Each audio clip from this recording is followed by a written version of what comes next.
Hey, this is Marco, and in this video I'm going to show you how to keep your Outlook inbox secure and clean. So before I show you how to do this, subscribe to the channel, it helps me out a lot.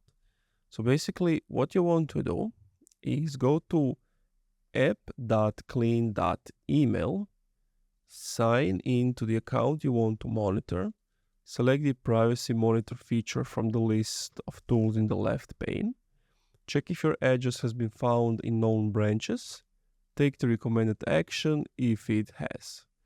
Now, the privacy monitor feature is included with Clean Email for free and is designed to complement its inbox management features to keep users safe, not just from threats that stem from inbox clutter, but also from those that are external. When Privacy Monitor is used together with Unsubscriber, makes it easy to unsubscribe from annoying subscriptions and newsletters.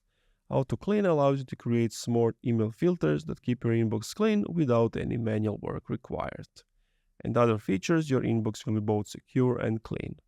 And that's it. Thank you for watching this video. If you enjoyed, leave a like, comment, subscribe.